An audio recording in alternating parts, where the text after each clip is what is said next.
তাহলে আমাদের এখানে কি রয়েছে, প্রথমে একটা বালতি নিলাম, গামলা নিলাম, গামলার মধ্যে জল ঢাললাম, তারপর একটা কাচের নল বসালাম, যেটা কৈশিক নল, যেটা কৈশিক মানে চুলের মতো সূক্ষ্ম নল বসালাম।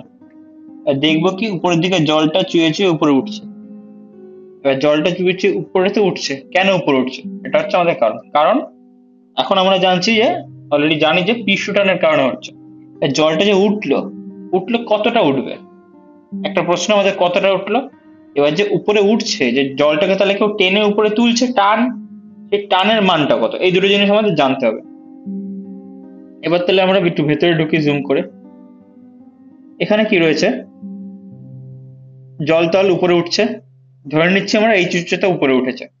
উঠে এখানে যেহেতু এখানে নলের হাইটটা জলতলের থেকে বেশি, তাই এখানে এই মুখটা হবে অবতল। আর যদি এটা বেশি হতো, যেমন ভরা জলের গ্লাসে হয়, এটা হয় উত্তল। এই যে যে অবতল যে তল রয়েছে, এই জলতলের যে পুরো যে কৌশিক নলটা, এটা তাহলে একটা রিং আকারে তো টাচ করে রেখেছে। যেমন জলের গ্লাসের মধ্যে যদি জলের মানে জলের লেয়ারিং, মানে কর্নারটা দেখি, পুরো তো গ্লাসকেই টাচ করে রেখেছে। এইটাকে আমরা বলছি স্পর্শ বৃত্ত। তাহলে স্পর্শ বৃত্তের মান কত হবে, এই চোঙের ভেতরে বা চোঙের মতো আকৃতির নলের ভেতরে পরিধির মানে, যেটা হবে 2 পাই আর, আর যদি ব্যাসার্ধ হয় নলের ভূমিতলের। তাহলে এবার দেখছি যে আমরা এই যে যে কার্ভটা জলতলের, এই কার্ভ বরাবর জল একটা পৃষ্ঠ টান নিচের দিকে কাজ করবে। আর সেই পৃষ্ঠটানের সাথে সাথে, যেহেতু নিউটনের থার্ড ল বলে যে সব ক্রিয়ারই একটি সমান ও বিপরীতমুখী প্রতিক্রিয়া আছে, তার জন্য কাচের তলগুলো আমরা দুই দিকে দেখাচ্ছি, মানে শুধু দুই দিক না কিন্তু, এই যে পুরো তলটা এদিকেও আছে ওদিকেও আছে, পুরো সব তলগুলো তার দিকে এইরকম অ্যাঙ্গেলে, সেম অ্যাঙ্গেলে, তাহলে এখানে থিটা অ্যাঙ্গেলে করে, এদিকেও থিটা অ্যাঙ্গেল করবে, এই অ্যাঙ্গেলে একটা বিপরীতমুখী বল ক্রিয়া করবে। এবার এই বলটার আমরা দুটো কম্পোনেন্ট পাবো, একটা পাবো হচ্ছে এইভাবে, তাহলে এটা থিটা হলে এটা হয়ে যাবে কস থিটা, এগুলো হয়ে যাবে কস থিটা উপরের দিকে, এগুলো হয়ে যাবে সাইন থিটা। এবার যদি আমরা একবার ভালো করে দেখি যে, তাহলে এই যদি একটা, ধরে নিচ্ছে ফোনের স্ক্রিনটা, এটা তাহলে ফোনের স্ক্রিনটা হচ্ছে জলের তল, তাহলে এই তল বরাবর এদিকেও কাজ করছে, এদিকেও কাজ করছে টি সাইন থিটা, এদিকেও সাইন থিটা, এদিকেও টি সাইন থিটা, এদিকেও টি সাইন থিটা, এদিকেও টি সাইন থিটা, এদিকেও টি সাইন থিটা। এই সব দিকে টি সাইন থিটা করলে সবাই একে অপরকে ক্যান্সেল আউট করে দিচ্ছে, তাহলে এই টি সাইন থিটা কেটে যাবে, এদিকে যেটা কাজ করবে এদিকে যেটা কাজ করবে একেও কেটে যাবে। তাহলে ওভারঅল যে টি সাইন থিটা আমাদের, আমাদের যে ওভারঅল যে summation of T sine theta, তাহলে কত হয়ে যাবে, 0। পড়ে থাকলো কে, টি কস থিটা। তাহলে এই পুরো রাউন্ড বরাবর উপরের দিকে যে টি কস থিটারা সবাই মিলে কাজ করছে, তারা কি বরাবর কাজ করছে, স্পর্শ বৃত্ত বরাবর কাজ করছে, এই বরাবর। তাহলে টোটাল স্পর্শ বৃত্ত বরাবর কে কাজ করছে, টি কস থিটারা কাজ করছে। তাহলে টোটাল কতটা হবে, 2 পাই আর, সেই স্পর্শ বৃত্তের পরিধি ইন্টু 2 টি কস থিটা, খতম। টোটাল এই যে যে উপরের দিকে টি কস থিটা কাজ করছে, সেই টি কস থিটার দরুনই নিচের দিক থেকে জলটা উপরের দিকে উঠছিল, আর এই লাস্টের দিকে এই শুধু এই পার্টটুকু উপরে তুলেছে টি কস থিটার দরুন। তাহলে এবার আসি নেক্সট। তাহলে জল যখন উপরে উঠেছে, নিশ্চয়ই তার একটা আয়তন আছে, ঠিক আছে। আর জল উপরের দিকে তুলছে, তাহলে কি তুলি, আমরা যদি কোনো কিছু একটা তুলি, কি তুলি, তার ওজন তুলি অভিকর্ষের বিরুদ্ধে, মানে তার অভিকর্ষের বিরুদ্ধে যে ওজন তুলি, তার কি হবে, মাস, জি, ওজন। তাহলে জি তো হচ্ছে জানি আমরা 9.81 ধরে নিচ্ছি, কিন্তু আমার তাহলে মাস লাগবে, জলের মাসটা, জলের মাস কোথা থেকে পাবো, মাসের সাথে তাহলে আমাদের আর কি পাচ্ছি, ভলিউম, মাস আর ভলিউম থেকে আমরা পাবো, ধরে নিচ্ছি রো আয়তন, রো ঘনত্বের জল বা তরল ধরে নিচ্ছি। এবার তাহলে এখান থেকে আমরা কি পাবো, যে মাস পেয়ে যাবো, যেটা কি রো ইন্টু ভি বেরোবে। তাহলে দেখি তাহলে এইটুকুর আয়তন কত হবে আমাদের, এইটা হচ্ছে কি চোঙের আয়তনের সমান, এটা চোঙের তল, ভূমিতল, যেটা পাই আর স্কোয়ার, আর তার উচ্চতা এইচ, তাহলে পাই আর স্কোয়ার এইচ, এটুকু কি এইটুকু। আর এই যে যেটুকু রয়েছে, এর ধরে নিচ্ছি আমরা ভি আয়তন, যেটা টোটাল আয়তন কত, pi r square h fixed plus v আয়তন।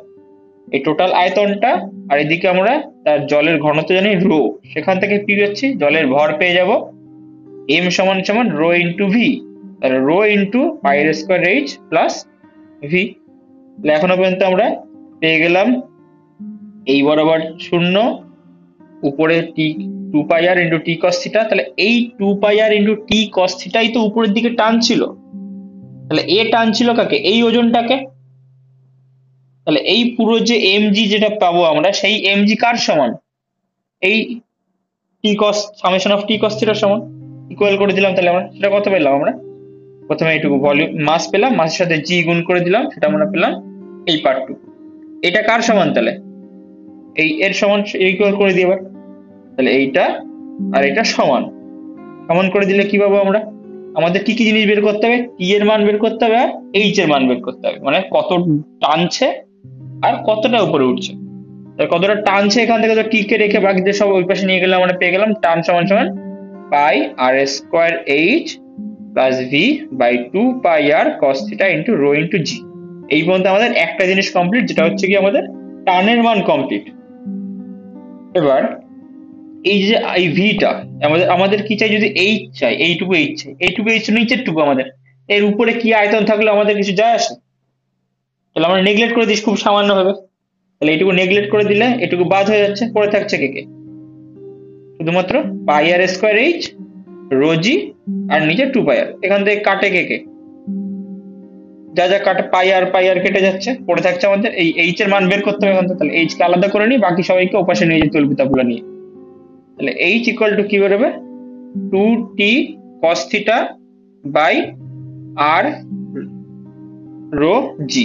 তাহলে এটা গেল আমাদের হাইটের মান, এই হাইটটুকু আমরা পেয়ে গেলাম, কতটুকু জল উপরে উঠছে সেটা করে দিই, কতটুকু জল উপরে উঠছে সেটুকু পেয়ে গেলাম। এবার নেক্সট,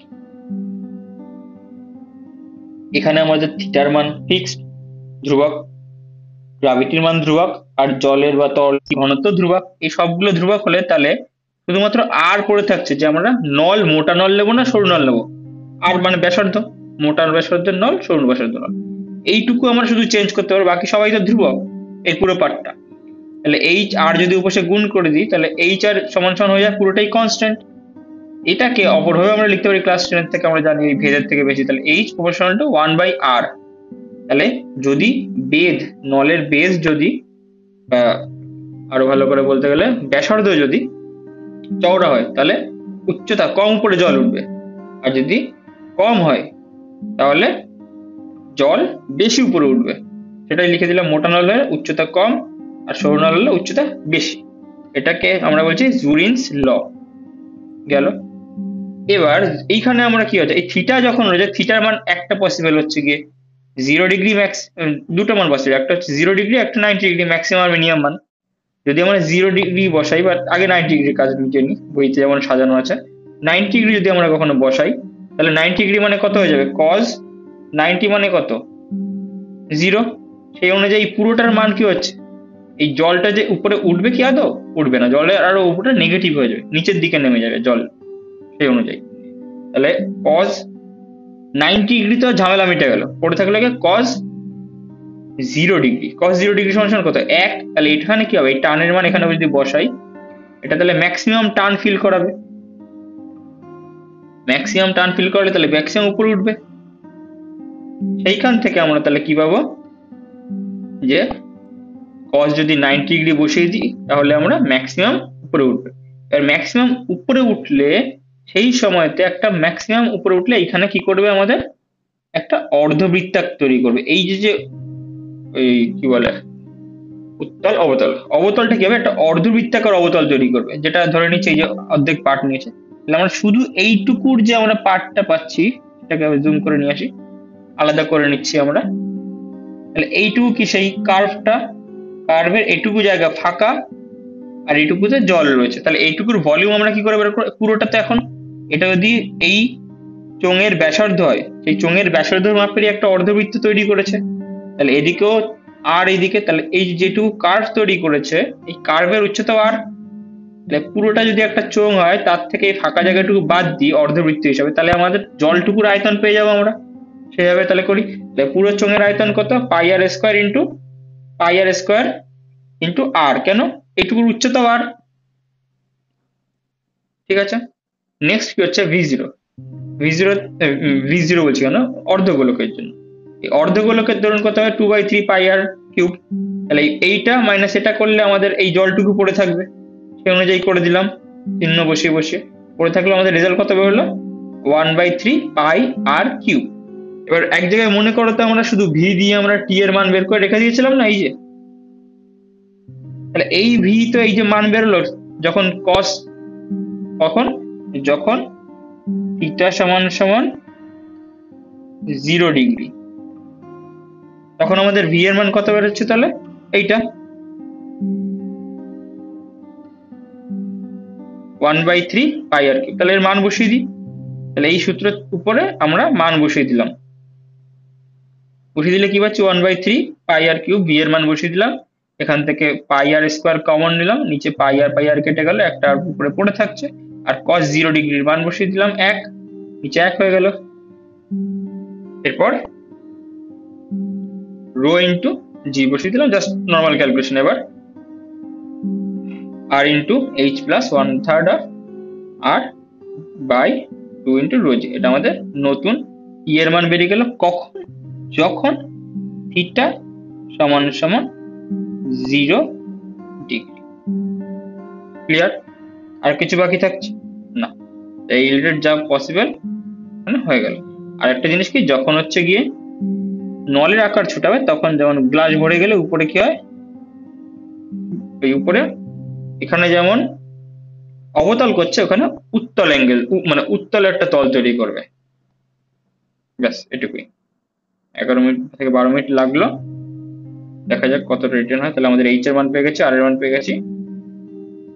চলো টাটা।